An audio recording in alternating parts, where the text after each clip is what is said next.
जय महाकाल, जय भवानी। मैं आप सभी का हार्दिक स्वागत करती हूँ आपके अपने यूट्यूब चैनल भगवती कृपा ज्ञान प्रकाश में। आप सभी लोग कैसे? मैं आशा करती हूँ कि माँ भगवती काली की कृपा से और बाबा भोलेनाथ की कृपा से आप सभी लोग स्वस्थ होंगे और खुश होंगे। आज का जो विषय है वह यह है कि ऐसे क्या कार्य ज़रूर करने चाहिए जिनसे माँ काली आपके ऊपर प्रसन्न हो जाए, और जब माँ काली प्रसन्न हो जाती हैं तो सभी इच्छाओं की पूर्ति भी करती हैं और साथ ही अपनी भक्ति का मार्ग भी दिखाती हैं और आपकी पग पग पर रक्षा करती हैं। माँ काली को कौन नहीं जानता? हर कोई माँ को जानता है। इस दुनिया के हर एक कोने में कोई ना कोई तो माँ की पूजा साधना कर ही रहा होता है। कोई घर में करता है, कोई मंदिर में जाके करता है, कोई गुफाओं में करता है, कोई पर्वतों पे करता है, कोई शमशान में जाकर करता है, कोई सुनसान एकांत जगह में माँ काली की साधना करता है। बड़े बड़े तांत्रिक, साधु, संत बाबा, यहाँ तक कि अन्य सिद्ध साधक भी माँ काली को प्रसन्न करने के लिए ना जाने क्या कुछ नहीं करते, क्योंकि माँ काली ही एकमात्र ऐसी हैं जो सभी देवी देवताओं में बहुत जल्दी प्रसन्न होने लगती हैं और तत्काल ही अपने होने का एहसास माँ करा देती हैं और आपके पास पहुँच जाती हैं। माँ काली की जो ममता है वह अपरंपार है, जिसका कोई पार नहीं पा सकता। जिसने भी माँ को मनाया है उसकी जय जयकार भी स्वयं माँ ने ही करवाई है। माँ काली के वो प्रसन्न होने से बुराई पर जीत मिलती है। अगर माँ काली प्रसन्न हो जाती हैं तो बुराई पर जीत प्राप्त होती है, पापों का नाश होने लगता है, आपकी उन्नति होने लग जाती है, आर्थिक उन्नति भी होती है, आपको रोगों से मुक्ति मिलती है। भक्ति, शक्ति और मुक्ति ये माँ के पास रहती है। और अगर भक्त लोग इसे पाना चाहते हैं तो माँ को प्रसन्न करना बहुत ही आवश्यक है। जो माँ काली की पूजा पाठ करते हैं उनका कभी अनिष्ट नहीं होता, क्योंकि माँ के साथ हनुमान जी, भैरव बाबा और ना जाने कितने ही गण योगनियाँ माँ के दूत वहाँ पर विराजमान रहते हैं। जहाँ पर माँ होती है वह सभी वहाँ पर सभी देवी देवता अपने आप आ जाते हैं, ठीक है, और उस भक्त की, उस साधक से प्रसन्न हो जाते हैं और उसकी रक्षा करने के लिए हमेशा आतुर रहते हैं।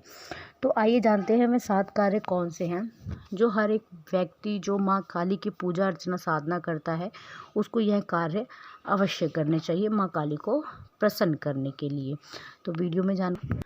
तो वीडियो में आगे जानकारी देने से पहले मैं आप सभी से एक रिक्वेस्ट करना चाहती हूँ कि चैनल पे पहली बार हैं तो चैनल को सब्सक्राइब करें, बगल में जो बेल आइकन है उसको अवश्य प्रेस करके ऑल पे सेट कर दें, जिससे कि हमारी सभी वीडियो का नोटिफिकेशन जो है वह सबसे पहले आप तक पहुँच जाए।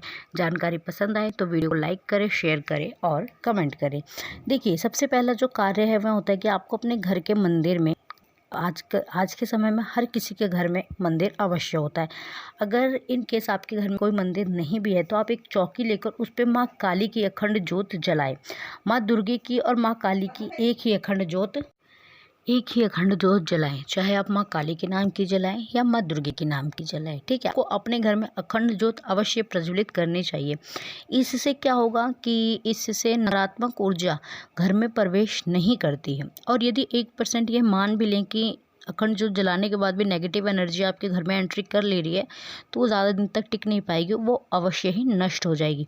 और यदि पहले से ही कोई नेगेटिव एनर्जी आपके घर में है तो जब आप अखंड ज्योत जलाएंगे तो उसके प्रभाव से, उसके प्रताप, जो नेगेटिव एनर्जी है उसको कष्ट होने लगेगा और थोड़े ही दिन में वह स्वयं ही नष्ट हो जाएगी। तो आपको अपने घर में अखंड ज्योत अवश्य जलानी चाहिए, जिससे माँ काली बहुत प्रसन्न होती है और घर में सकारात्मक ऊर्जा आने लगती है।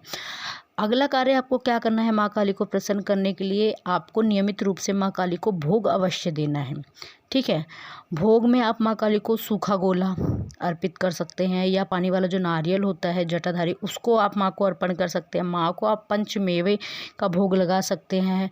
फलों में आप माँ को सीजन के हिसाब से कोई भी फल आप माँ को अर्पित कर सकते हैं। खीर का भोग लगा सकते हैं आप माँ को, हलवा, छोले, पूड़ी का भोग लगा सकते हैं, ठीक है।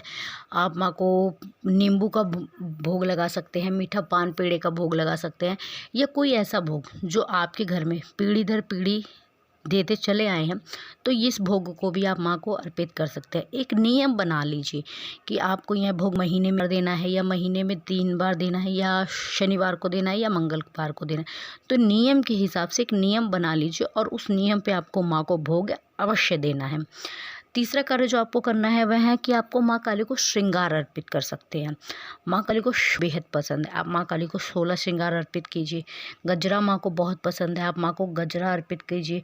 माँ काली को केश बहुत पसंद है। जितने भी माँ काली के भक्त हैं जो माँ काली को प्रसन्न करना चाहते हैं, माँ काली को केश कंपलसरी है, जो आर्टिफिशियल आते हैं बाल, वह आप माँ को ज़रूर अर्पित करें। माँ काली इससे बहुत ही प्रसन्न होती है। माँ काली का जो प्रिय पुष्प है गुड़हल, गुड़हल माँ को बहुत ज़्यादा प्रिय है।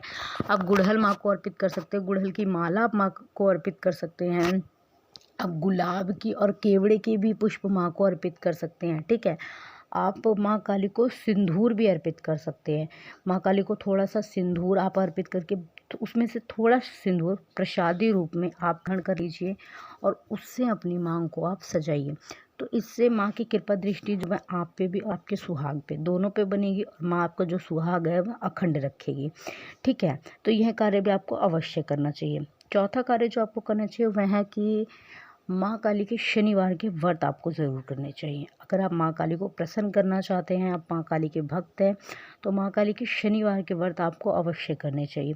शनिवार के जो 9 दिन के व्रत होते हैं, शनिवार 9 शनिवार के व्रत बेहद ही लाभकारी और प्रभावी होते हैं। ठीक है, 9 शनिवार करने के बाद अगला जो शनिवार आएगा उसमें आपको कन्या भोजन अवश्य करना आना चाहिए। हर एक जो अवश्य कराए। जितनी भी कन्या आपके घर में हैं सभी को माँ काली की कथा पुस्तक भेंट दें, दक्षिणा दें। ठीक है, आप अपने सामर्थ्य के अनुसार कन्याओं को कुछ भी भेंट अर्पण अवश्य करें। ठीक है, कन्याएं अगर आपसे प्रसन्न होकर आपके घर से जाएंगी तो ये समझ लेना कि माँ काली आपके घर में प्रसन्न हो गई हैं। तो यह कार्य भी आपको अवश्य करना चाहिए। अगला कार्य है कि आपको माँ काली को प्रसन्न करने के लिए, कि माँ काली की शक्तियाँ जो है वह आपके घर में आए, तो आपको नियमित रूप से मंदिर अवश्य जाना चाहिए। अगर माँ काली का कोई मंदिर ऐसा है जो काफ़ी प्रसिद्ध और आपके घर के पास में है तो आप डेली भी जा सकते हैं। अगर डेली आप नहीं जा पा रहे हैं, आपकी दिनचर्या में व्यस्तता है, तो आप टाइम बना लीजिए कि आपको शनिवार को जाना है या मंगलवार को जाना है या महीने में 1 बार जाना है, लेकिन आपको जाना अवश्य है माँ काली के मंदिर में। मंदिर जाने से क्या होगा कि माँ के दरबार में आपकी अर्जी लग जाएगी।